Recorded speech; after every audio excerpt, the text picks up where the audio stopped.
Sri Krishna, Sri Krishna, Sri Krishna, Sri Krishna. Gurur Brahma, Gurur Vishnu, Gurur Devo Maheshwara, Guru Sakshat Param Brahma, Tasmai Shri Gurave Namaha, Tasmai Shri Gurave Namaha. First, the question is, how these worldly problems come up, what are the causes? Then, after that was told, these are the causes.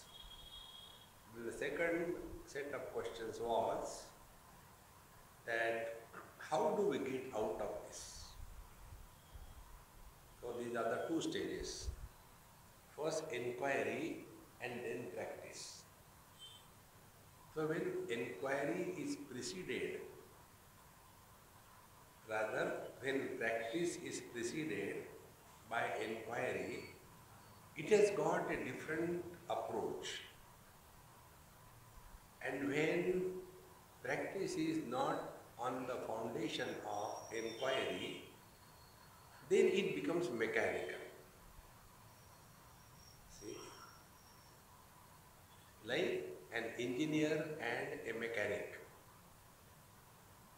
A mechanic, he does things better. He has got good skills. He can earn also more. But then he doesn't have the knowledge. He can do only things mechanically. Same thing. On the spiritual path, first we must know what is what, and then we can think about a practice. It is something like this. Somebody asked me, Swamiji, your lectures are where? I said, such and such place. Then, next question. How to reach there? Can you tell me the guidelines? I said, where are you? He said, don't worry about me, where I am. Tell me how to reach there.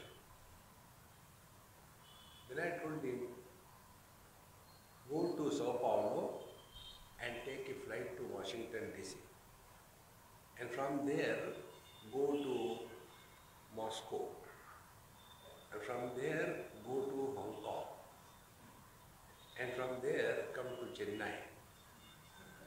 And then take a train, come to Mumbai. He said, why are you telling like that? I said, I don't know, where are you? So, any journey needs two things clearly. One is the point of origin, and second is the destination that we have to reach. Then only the path can be sorted out. In the same manner, we have to first clearly establish where are we. There are many seats on the right side. If you people sitting near the aisle seat, then I will be able to see your beautiful places and I will not allow you to sleep. So shift that side.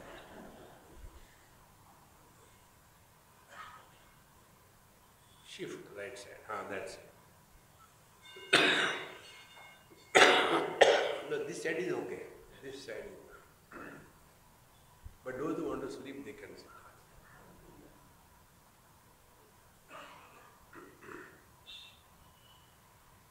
So, where are we? We must know. So we are clear about it. We are lost in this samsara. What is samsara? Anityam asukham lokam. Constantly changing, miserable world of experience is samsara. Now what is the destination? We want eternal bliss. The 2 points are clear. One day I was traveling from Delhi to Bombay, many years before, must be about 30 years before, and those days the AC trains were newly introduced in India, and only the AC coaches, seats, berths were not there. So somebody booked me in a compartment from Delhi to Bombay. And I didn't know that my seat was a sandwich seat. One side there is one huge man sitting near the window, a huge Sindhi. And right side there was a young girl, and I was in between, sandwiched. And that huge man was overflowing out of his seat. Now I can't lean on the right side. There was a fireball. And I being a Swami, it becomes a big news. So with great difficulty, the whole journey was going on. Morning I went to the bathroom. So that time I had to talk to her. Excuse me, I went, came back. Then she asked me, by the way, where are you going? I said, I don't go anywhere by the way. I go the right way. Oh, you talk sense. I said, yes, I am not nonsense. Then slowly the eyes thawed. Throughout the journey, she was a snob. Thereafter, then I had to casually ask, the train was going to Bombay naturally. So you are going to Bombay for some interview, some job. You seem to be educated. Yes, I am software engineer. Very good. All the softies, they think themselves to be above God. That is why if both husband and wife are software engineers, they don't like to see each other's faces. They like to see only the monitors. If a human being comes, they don't like. So, she said, yes, I am going there for a job. I said, what do you want to get there? Leaving your place in Rajasthan? No, I want to get a nice, educated, understanding, intelligent husband. A nice house, seaside. A wonderful car. 2 very lovely, understanding, listening children. And no in-laws. I said, for what? Are you wanting to get married to become miserable? No. Do you want to have a house to become miserable? No. Do you want to get children to become miserable? No. Do you want to have a car to become miserable? No. Everywhere you are wanting happiness. Why don't you seek happiness directly? Instead of seeking happiness, you are seeking things and beings. And all what you are seeking is only imagination. There is nothing like intelligent, well-qualified and obedient husband in this world. See? If you want a husband who doesn't complain, who always is around you, who doesn't look at anybody except you, who doesn't complain about any food that is given, who doesn't object wherever you take him, then get married to a dog. Dogs have all these qualities. So, that kind of husband is an imaginary non-existence. Then, good house near the seashore. You go and live in any house near the seashore, they are the dirtiest houses. They are not clean, neat. Because the the salt water destroys everything inside the house. Then two good children can never be good. I have got some different type of principles. People don't like that. Those who are luckiest, they don't have children. Those who are little less lucky, they have got only daughters. Those who are still less lucky, they have got both son and daughter. And those who are bichare, unfortunate, they have got only sons. Because of son, when Dasharatha suffered and died, when his son was directly avatar of Vishnu, when the son is the avatar of Vishnu, this is the tragedy. The father dies. Our children are pigeons, kabutar. What do we expect? I said to her, you are only imagining. Then I said, I'll give you one thing. What? Do you want happiness here? Yes. Now? Yes. Without any effort? Of course. Without dependence on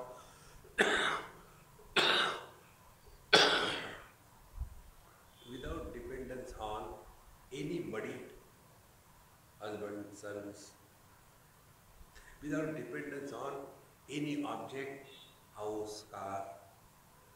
Yes, that happiness you are. Why are you searching? This is what becomes our sadhana, because our foundations are not clear. One simplest principle is, don't seek happiness, express happiness. When you start expressing happiness, nobody in the world can make you miserable. Because life is nothing but expressions. So whether you are expressing eloquently through words or you are expressing through silence. See? There are two ways of expressions. One is through words, second is through silence. It is better to remain silent and let the people think that we are dumb than to open our mouth and give them just the, certification. Don't open the mouth, bandi mutti sawala. Therefore, this is what you are seeking, is it not? Yes. Now once this is the foundation. What was Bhagavan Ram's question? Where from this misery world has come and how to get out of it? So where we are in this world among the things and beings. So how the world has come for prana spanda, bioenergy gets activated, then mind is born, then desires pop up. So what will be the sadhana? Go the other way around. And this is what Bhagavan Vasistha-ji tells Rama, that asamvitti ajadhyastha kidrushi bhavati prabho afi asamvittau cha jadyam tad katham va virivartate. And further Rama says, etani tani proktani tvaya bijani manada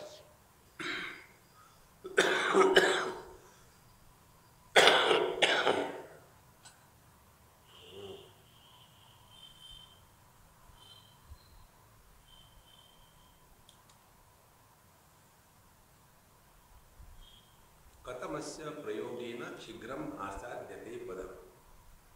So these are the seeds of the samsara. 3 seeds were told. So how one can attain freedom from the samsara? These 3 seeds. So Bhagavan Vasistha says, first, etesham dukkha bijanam proktam yat tat mayottaram. I already told you, my dear. Tasya tasya prayogena shighram asadhyate padam. You practice that. See how many times I have told you here itself that the real spiritual practice is freedom from body identification. And that also I told you very clearly. Freedom from body identification doesn't mean going and hanging yourself. Then start playing.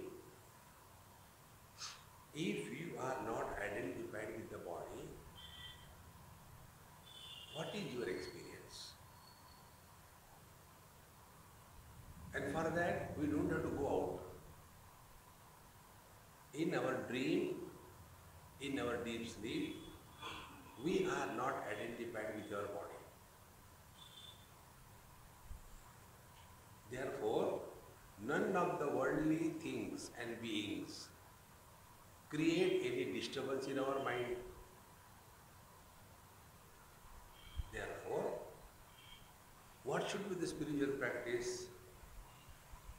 Like from the symptoms, the doctors reach the disease. So what are the symptoms of body disidentification? The worldly things and desires are totally absent when we are not identified with our body. So practice that. And yet, after having heard, today we got one question. It is okay, we should be disidentified from body, but how to do that? So in my talk, am I telling you how to make upma? You don't want to listen and work and understand. So, whenever we are not identified with the body, the desires will automatically drop us. Therefore, lesser the desires we entertain, to that extent, body disidentification is happening. How simple it is. If we look within, what we have done till date, only unsuccessful effort to fulfill our desires. Desires can never be fulfilled. When you fulfill, the second crops up. See, this is the meaning of practice of body disidentification. Second thing. When we talk about our past, past belongs to the body, not to us. This point, if it clicks with you by God's grace, you don't have to struggle at all in life. Birth was that of the body, the childhood was the body, the teenage was the body, the middle age was the body, the old is the body. You are one and the same in and through. So when we talk, when I was a child, what does it mean? I was that time also, now also I am. Then the question comes, where the childhood body has gone? But what is happening? We are holding on to the body identification. Therefore, this principle which I am telling you, don't take it just like a joke. Many people think I am only making jokes. One Punjabi lady in Lonavala, she came and attending some lecture, and it was a very deep subject, Panchadashi. And after the lecture was over, she said, Swamiji, everything is okay with you? I said, why? No jokes. That day I realized people take me a joker rather than a teacher. See? Why we have to tell jokes in between? Only because, like in Hari Katha, when that Kathakar is, this fly I want to see how it looks through my glasses. They are all divine, don't worry. So, the Hari Kathakar, when he is doing the Katha, and as the listeners go into lullaby sleep, now what can he do? So, he in between says, Siyavara Ramachandra ki Jai, everybody gets it. It is not for remembering God, but to awaken. Now, how can I say that suddenly in between? Therefore, I say a joke. When I say a joke, the one who is sleeping, he doesn't listen. But others listen, they laugh. So when they laugh, then he wakes up. And he says, hey. And then the next person tells him the joke. This is the joke. He is alone.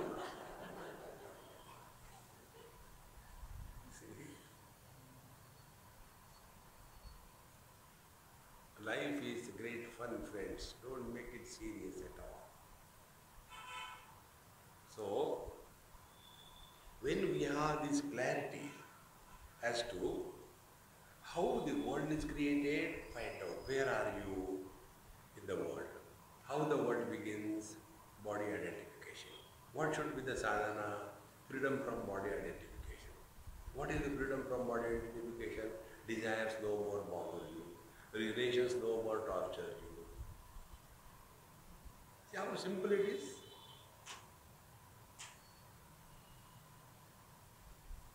And this will start happening if our foundation is clear.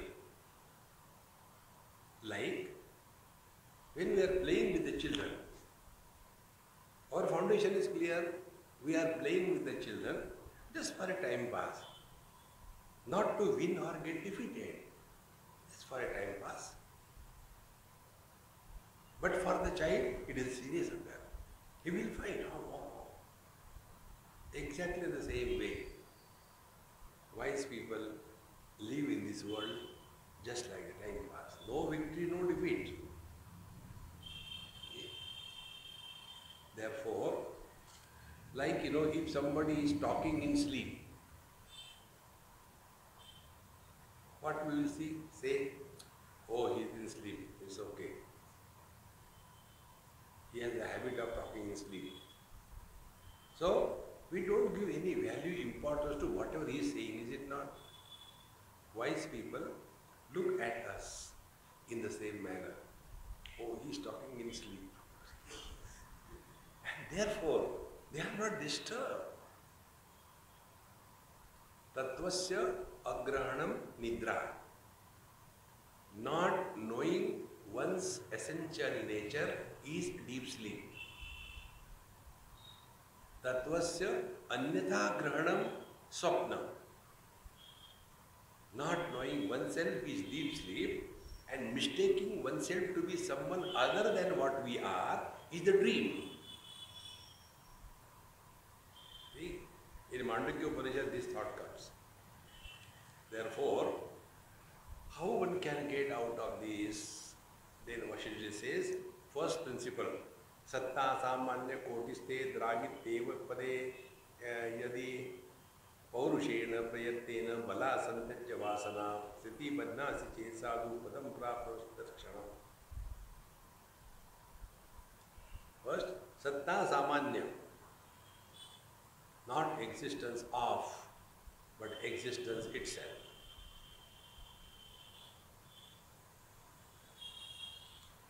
And to recognize this existence itself, yesterday also I told you, make absence as an object of awareness.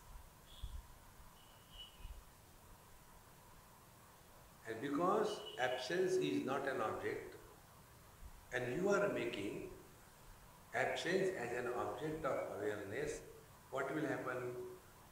Only awareness remains.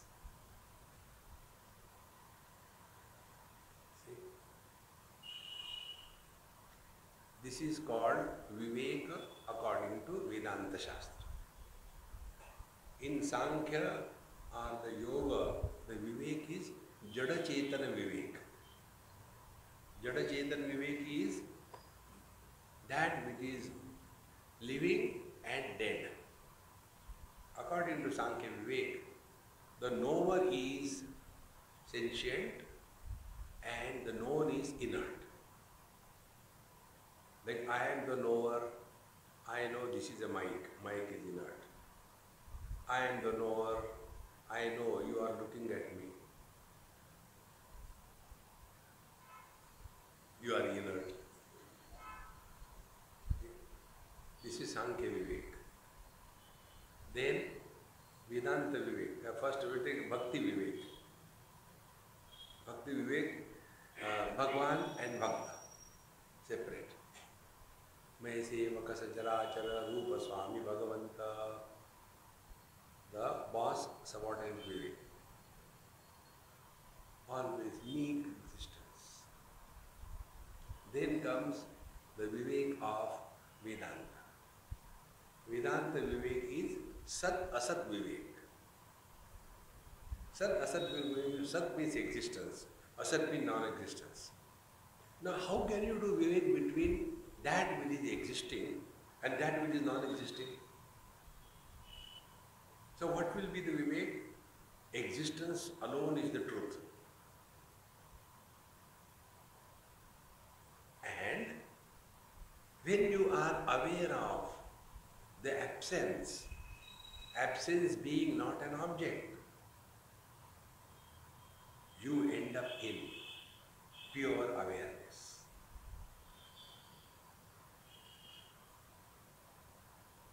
So, to understand absence, we take something present, and there are only two things which makes the world. One thing is name or the sounds, and second thing is the forms. So make the absence of the sounds as the object of awareness. So absence of the sound becomes silence. So remain aware of the silence.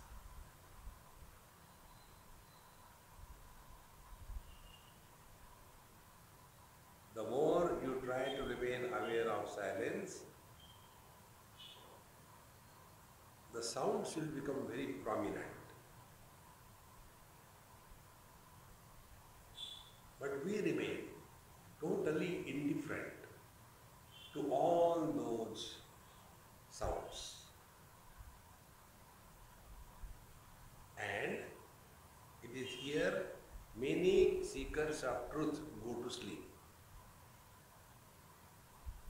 Because we know only two extremes of the mind. Zero-pointed mind and multi-pointed mind. Either the mind is jumping from one theme to another theme, or the mind is going to sleep, zero-pointed. In between things we have not ever tried or seen or known. That is the reason many students, when they sit for meditation or even in satsanga, they do a typical type of meditation. And that meditation is, look at me, it is like this.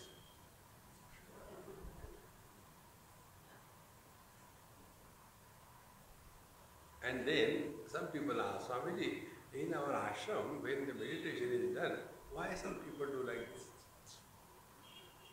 What is that meditation? I said, that is called a Jatka meditation. It is not their fault. They have never even thought of that a mind can remain thought-free.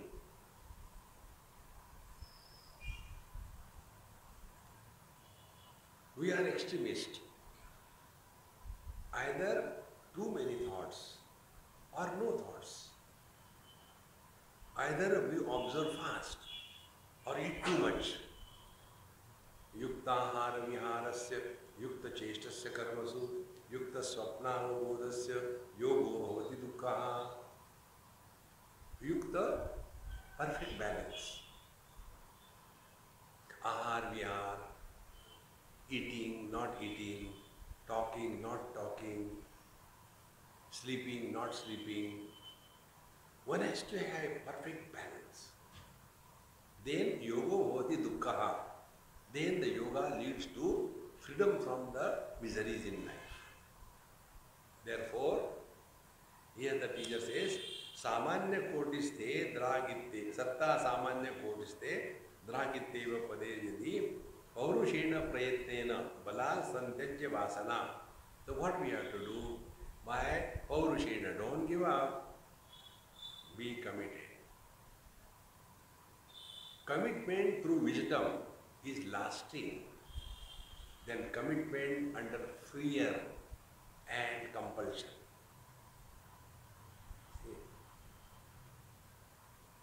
You tell the children during summer, hey, go and go to the shop nearby and go and get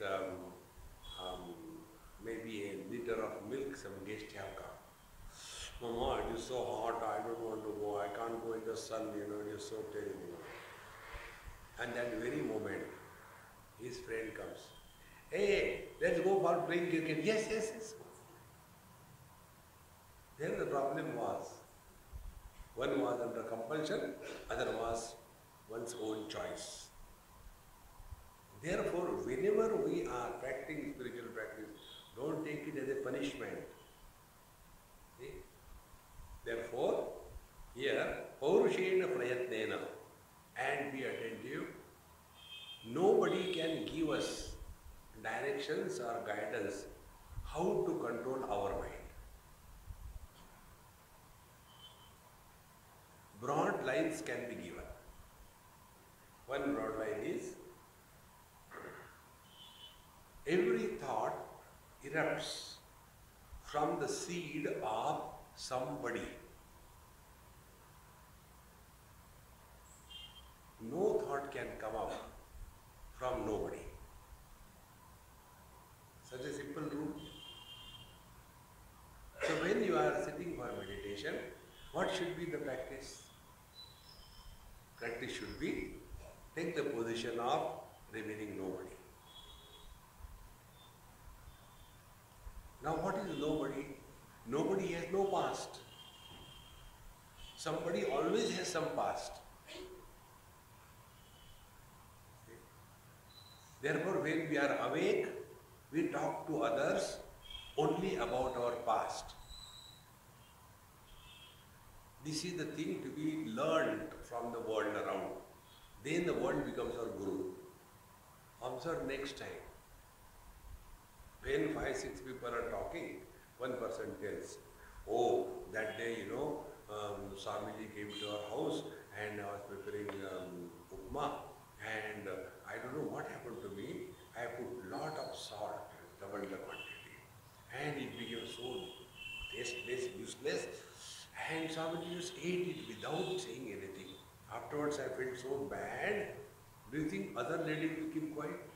She will throttle her. There is nothing. When Swami came to my house, so who asked him? Think. We always go in past when we talk to others. We always go in future when we talk to ourselves. See? Now after the lecture is over, I have to go there, and these people are coming, and I hope there is not traffic jam. Just wait, and then we should come back quickly. Keep on talking.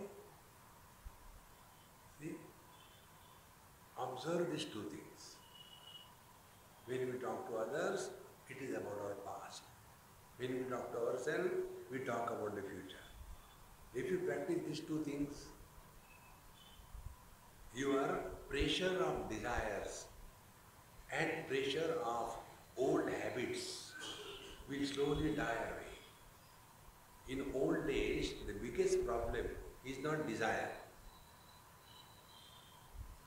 Because in the old days, all abilities to enjoy are dead. No, I can't eat sugar or sweet. Diabetes. Okay, well, let us make nice pakoda. No, I can't take oily things, cholesterol. What can we eat? There is no problem about the worldly intelligence. The problem is, Hamaji, I don't know. The mind is constantly on turmoil. Just can't keep quiet. I get fed up. Because we have trained our mind.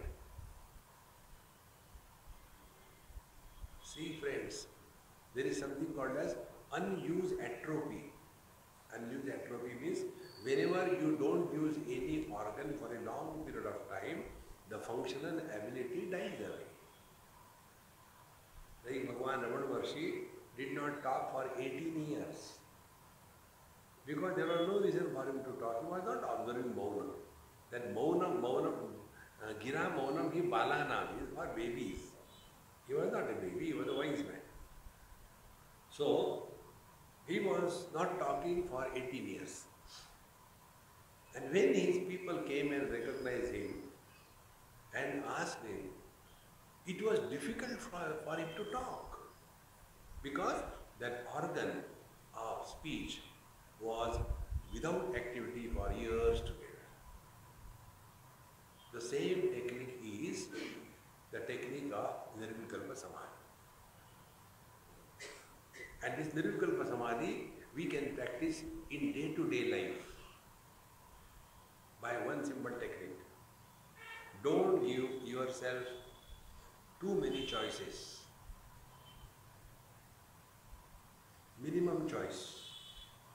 Vikalpa means choice. Don't give too much choice. You start practicing Nirvikalpa Samadhi while very much in the world. And when you are sitting, then the old habit of the habitual thinking, technically it is called as the manorajyam. This old habit of unwanted thinking will be slowly reduced, and when it is practiced for a long period of time, every day 3-4 times, longer and longer period, then the habit of the mind to think unnecessarily is slowly dying away.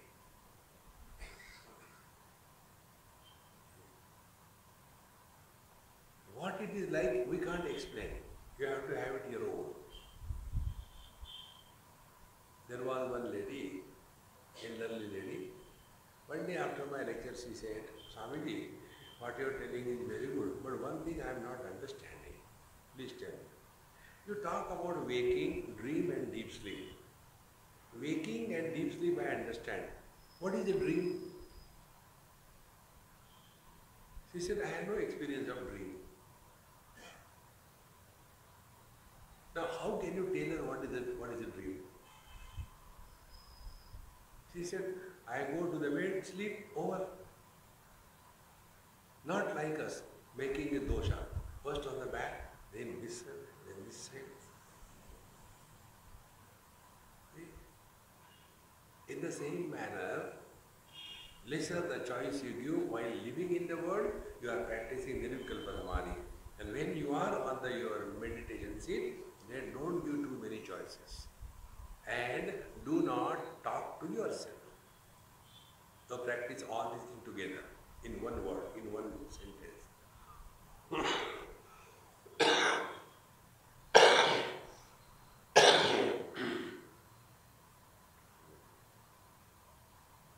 Number one, don't talk to yourself. And number two, listen to silence. Two things together.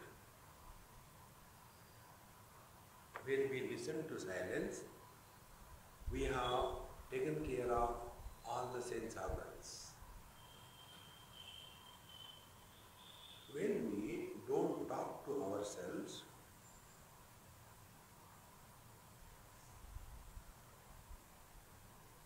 we have taken care of our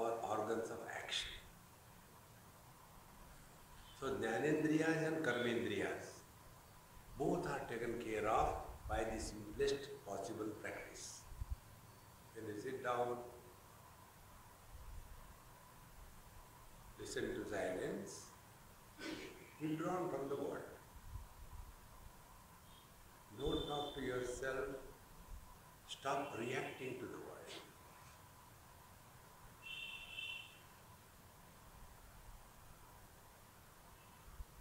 By this practice, Paurushena Prayatnena, by these efforts, then Balasantejyamasana, then our old habit of unwanted thinking will come to an end.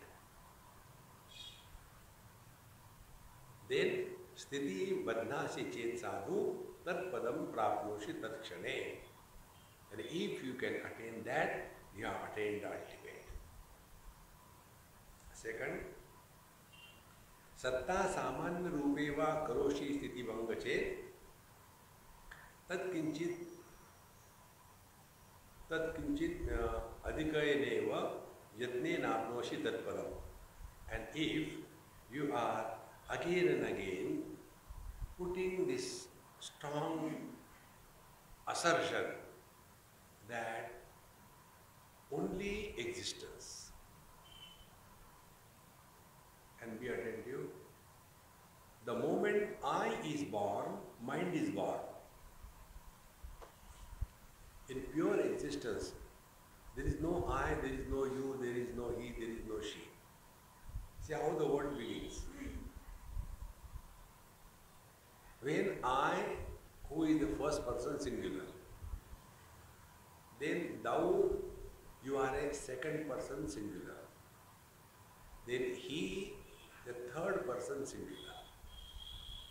Okay. The plural of he is they, continues to be third person plural. The plural of thou is you, continues to be the second person plural. What is the plural of I, the first person singular? We. We is neither first person, nor second person, nor third person. We includes second person and third person. And therefore, there is no I, there is no you, there is no he. Then there is pure existence.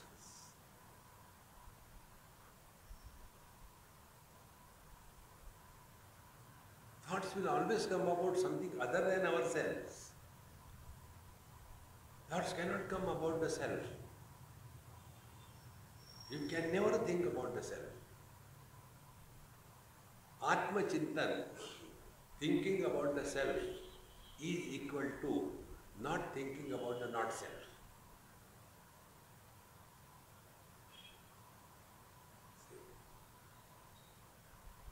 Because self is beyond the scope of words. So, Satta Samanya Rupeva Karoshi Sitingam Machet Tat Chinchit Adhikenaiva Yatne Naptoshis Tat Padam. This is the second technique. Third technique, Samvit Tattve Kruta Dhyano Yadi Tishtasi Raghava Tat Yatnena Adhikena Uchaihi Asadayasi Tat Padam. Or, if you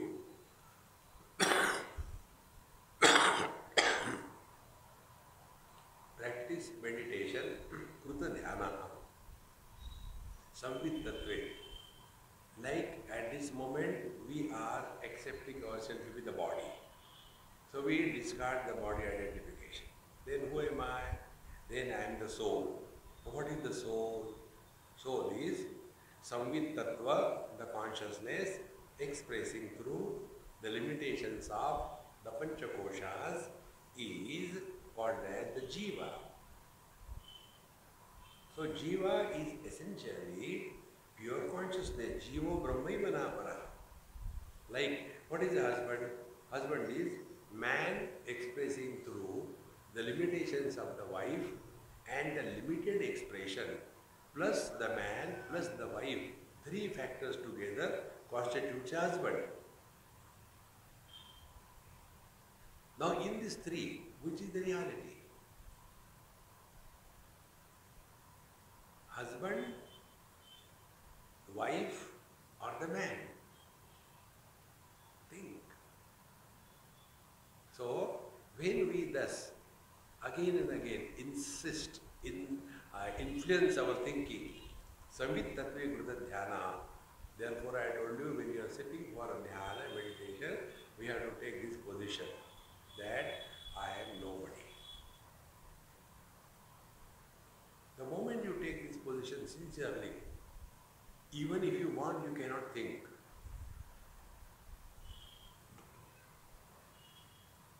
Thinking suspends.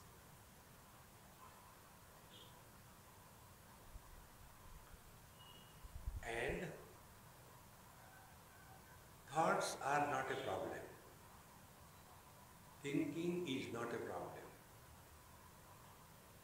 And what is the problem? The flow of thought, the speed with which the thoughts flow.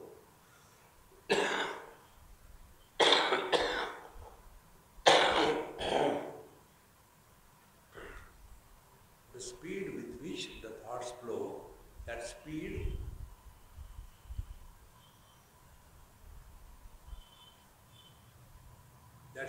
creates the problem. If, like in a lake, water is steady, not moving, there cannot be whirlpool. Whirlpools are only when the waters are flowing as in the river. So in this river of, here there is a very subtle thought. In the river, there are two movements of waters. One is unidirectional movement of water from the origin to the destination, the sea. Unidirectional flow of waters.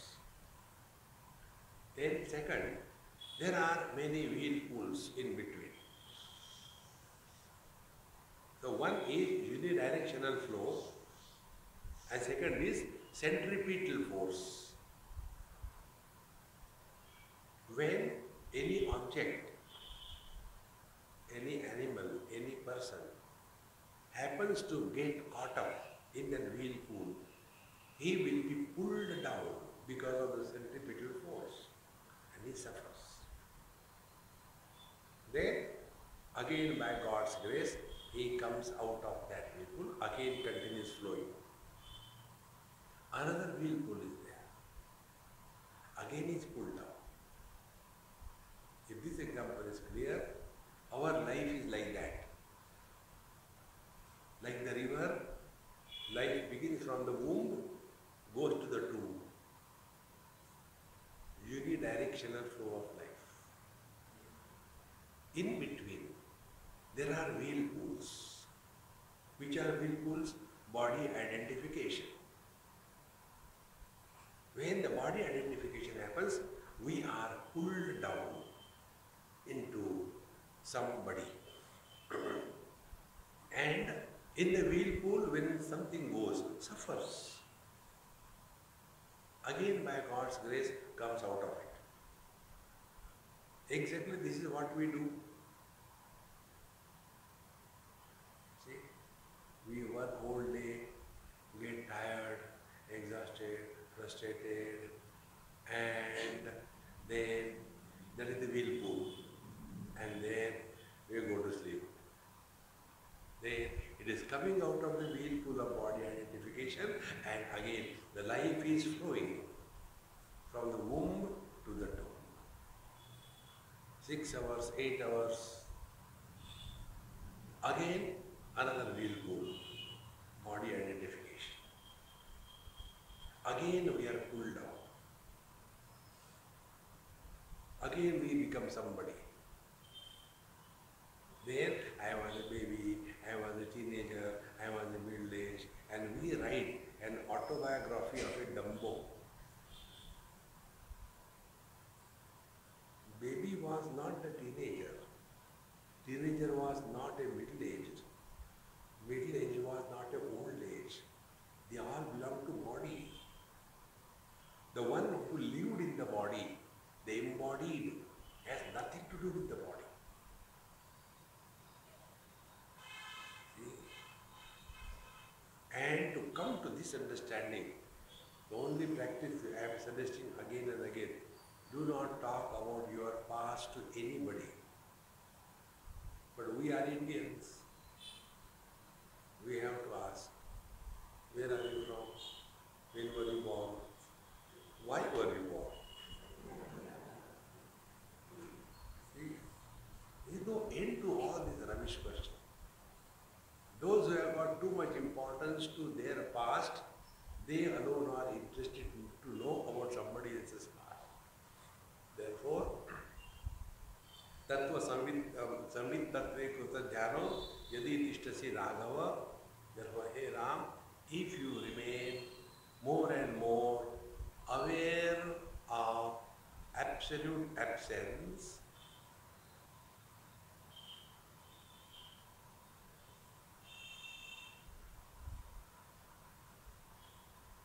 that which is present in the absence of everything is beyond presence and absence.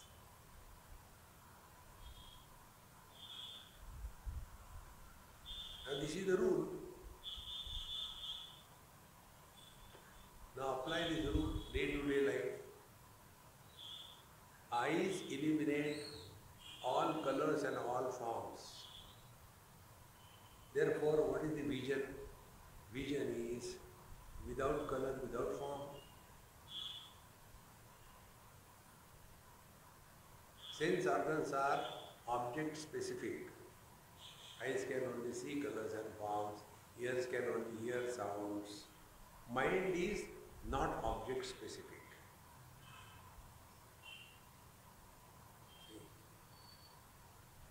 So one vision has become many for colors and forms. One mind has become many sense organs. One consciousness has become mind. So when we thus go beyond is and is not, now to go to this is and is not beyond, don't have to do anything. Just come to recognize one day God's grace, it will click.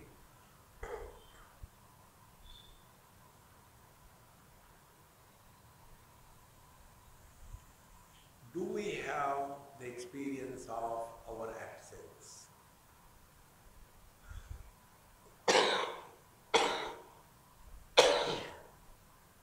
If we do not have the experience of our absence, is it necessary to say that I am present?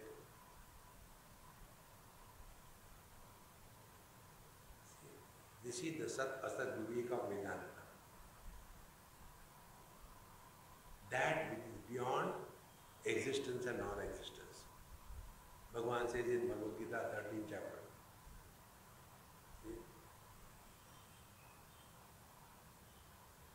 Vedyam yattat pravakshami yajñātva amritam ashnute anadi mat param brahma na sat na asat uchyate. I shall tell you the truth, that the reality, the Brahman, anadimat, without beginning, and it cannot be called as is and is not.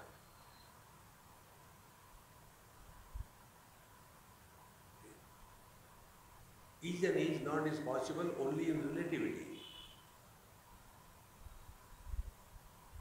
But in absolute, is and is not language doesn't apply. In this manner, these are the three stages by which we can conquer the limitations of samsara. Now, sarvete kevale dhyanam naiva siddhyate sambhavat vasana samparityage yadi yatnam karosha tatte shitiltam yati sarvani vyadhaya kshanat. So, sarvete kevalam chittam dhyanam naiva siddhyati asambhavat.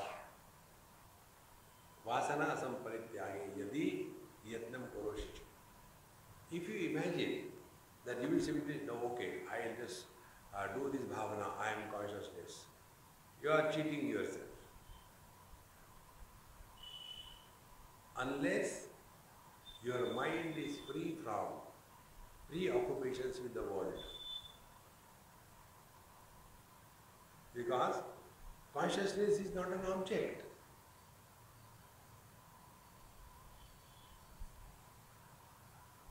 How can you do the meditation on consciousness?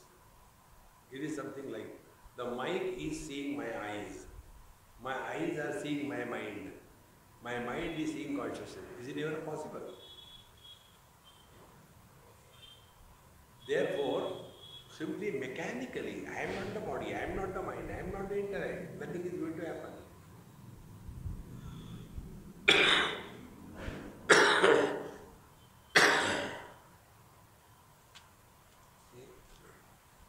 We have to work on it systematically. One new experiment.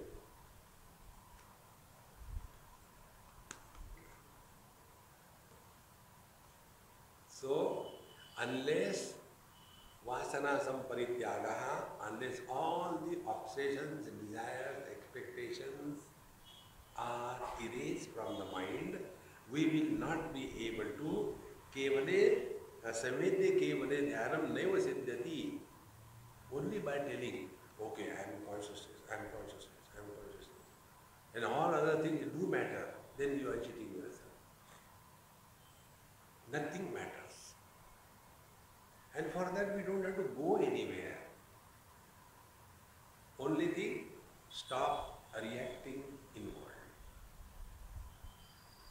No more reactions.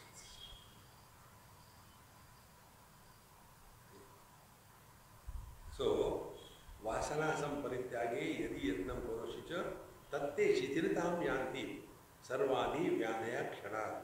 And as your this here vasana kshaya means what? Obsessions have to be reduced. We are all obsessed with something or the other. Okay? Some of us are obsessed about cleanliness. Some of us are obsessed about punctuality. Some of us are obsessed about silence. Om Shanti, Om Shanti, Om Shanti. No obsessions.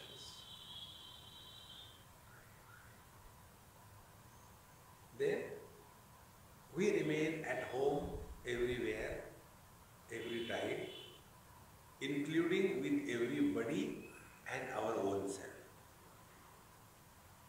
Why we are seeking company of others? Because we are bored of ourselves.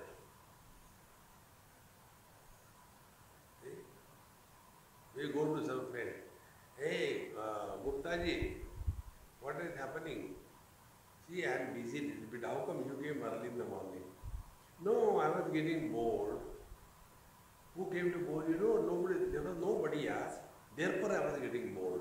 Now imagine, when a person gets bored because there is nobody, then he got bored because of what? Because it is his own body.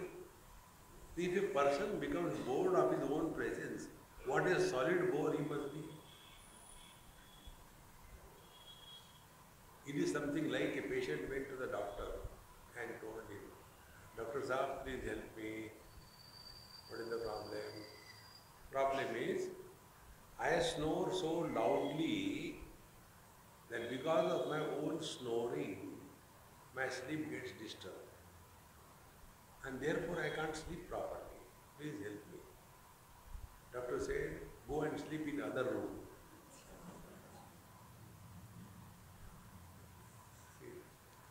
In the same manner, we get disturbed because of ourselves, because this unwanted thinking habit is called as the habitual thinking, manorajya. We have to suspend that. Therefore, without doing that, yattam yadi karoshicha, then it will not help. Then, if you are doing vasana samparityaga, then tatte shitiratam yanti. Then slowly, all the agitation agitations will cool down, mind will become quiet, and you will be able to sit for, doesn't matter how long, but without thought disturbances. There are two things. Patanjali says, Chitta Vritti Nirodha. We say, no Chitta Vritti Nirodha. Then, why we should be afraid of thoughts? Then, let the thoughts come. Who cares?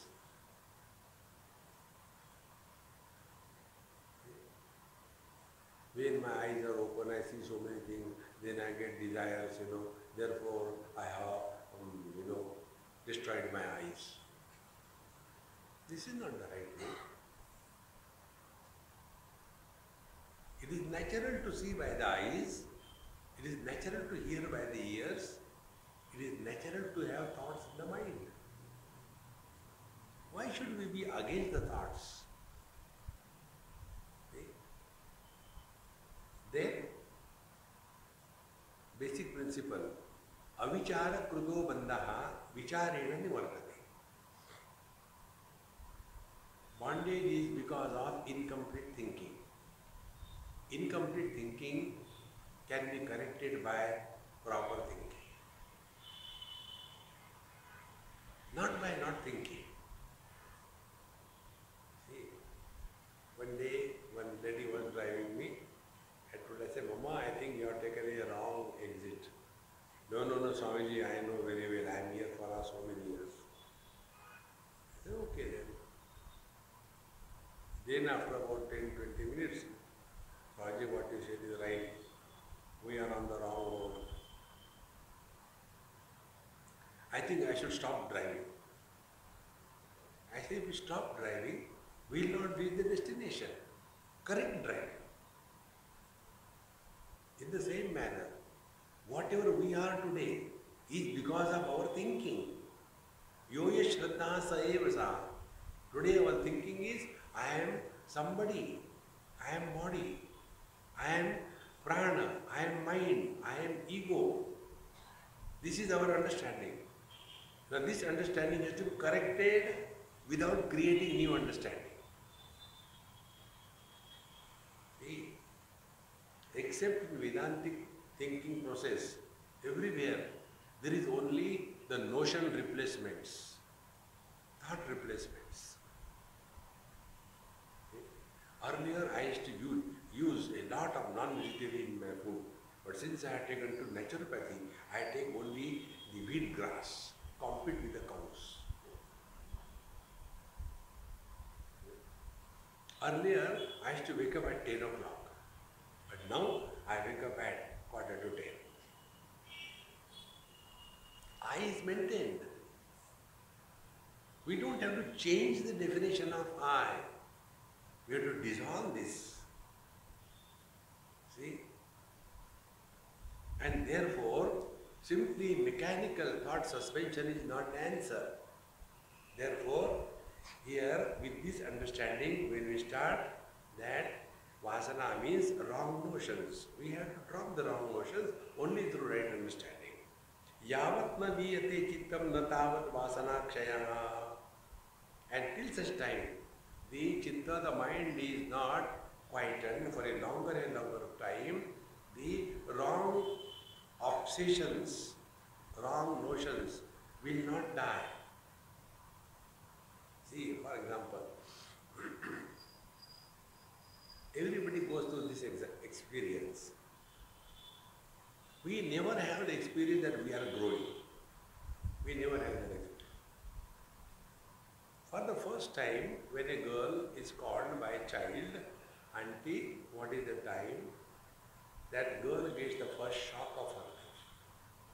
Don't call me Auntie, I am just Didi, okay. But for that girl, this lady is an auntie, big one. But she never had that experience that I am growing. The second time we get a shock in our life, when somebody addresses us, Dadaji, you sit here, I'll stand. I am not old like you.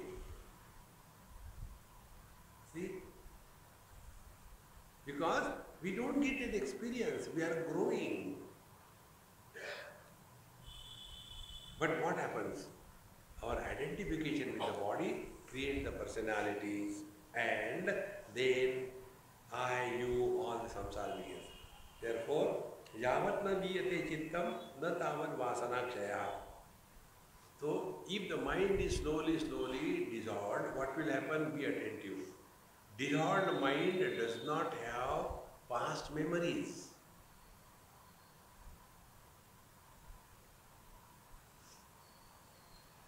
See, the mind is dissolved. Whose memory?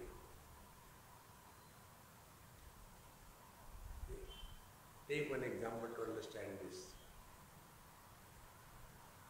We all have seen many dreams, not one. And in each dream, there is a separate dreamer. In one dream, I was a king. Other dream, I was a criminal. In the third dream, I was a Mahatma. In the fourth dream, I was a householder. There is one great Mahatmaji from Indore, a great yogi. He is a very good friend of mine. We always meet every year from 1st to 7th January in Bombay. First my lectures are conducted, then his session starts. So he told me once, he says, Swamiji, I can tell about my past life very easily. Like you talk about where you were last month, like that. Then he told about himself. In the last life I was in Dehradun in such and such house. Before that I was in Jabalpur, such and such place. Then 1, 2, 3, 4, 5, 6, 7. In the 7th life I was a parrot. He said, if you want I can tell about your life. I said, everywhere I am alone. Without me nothing exists. Okay. So, as we have got different dreamer in different dreams, equally so, there is a different waker in different waking experiences. Otherwise we will not change. Are we not constantly changing? Earlier I was a student, then I became a businessman, then I became a married person, then I became a father, then I became a grandfather. Where I am constantly changing. But then what is happening? Like this mala. What is a mala? This mala is an appearance, it doesn't exist. How? If we weigh this mala, let us say it is about 20 grams. Then we cut the thread and separate all the flowers and the thread and weigh again. Will the weight go down? It will remain the same. But the question is, where the mala has gone? Like every flower is separate from each other, in the same manner, every waker is separate from each other. But like the common thread has made an appearance of a mala, a garland, exactly the common thread of the consciousness puts together all these flowers. In English it is called as fools. All these fools put together and a garland of somebody is born. Now these two flowers which have come together in this garland, what relation they have got? No relation. But what we do? We take the continuity of the consciousness, the thread, and vigors in place of the flowers and make a mala out of it, which appears beautiful but doesn't exist.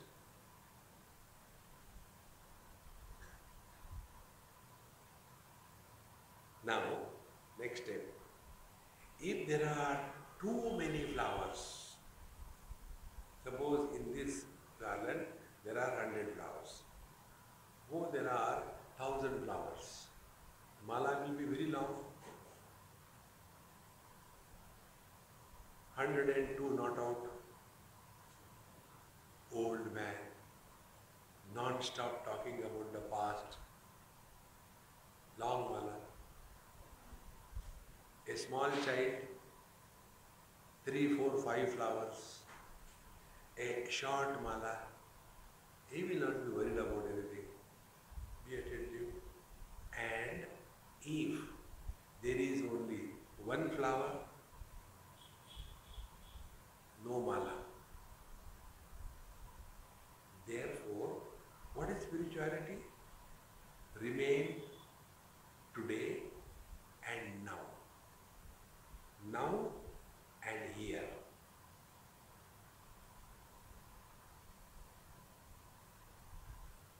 That is all.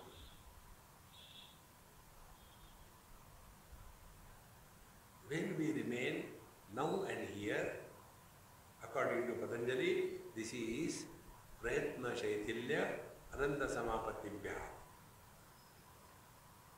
To be in the now, no efforts are required. To remain here, no efforts are required. Prayatna Shaitilya. Effortless, non-specific existence is God realization.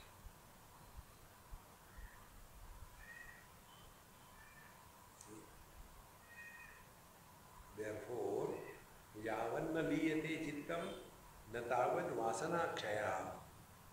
So we have to again and again, old habits of getting involved with anybody, everybody, giving suggestions, giving advice, giving upadesh, no need. Keep yourself. Then, yavanna tattva vijnanam na tavat chitta samkshayaha. And how can this mind be dissolved? It is said here, yavanna tattva vijnanam. Unless you know what is mind and what is consciousness. See, nowhere except in our Vedanta Upanishad it is said, nowhere it is said like this. Mind is consciousness if the objectivity is removed. Consciousness is mind if objectivity is introduced. See, we have to discover this. Therefore, yavanna tattva vijnanam na tavat chit samshaya. Unless we know this, the mind will not dissolve. Only simply suppressing the mind, chittavritti nirodha. Santa Gyaneshwar says, trying to control the mind by force without wisdom is like one student in a chemistry lab took a bottle in his hand and it was a mercury bottle. So he was very anxious to see what it is like, and it's very heavy mercury, it's a very heavy metal. It fell down, broke, and this mercury spilled everywhere. He was afraid. Now teacher will scold. So he started collecting it and lifting it and trying to put another pot. Will it ever come? Like the mercury cannot be lifted by your fingers and put back, in the same way, without wisdom, mind cannot be dissolved in consciousness. Mind's dissolving in consciousness is ice becoming water. So we ourselves are calling the water and the ice. And then we are talking about two things. But essentially, water is ice and ice is water. When it is specific with particular shape, size, it is ice.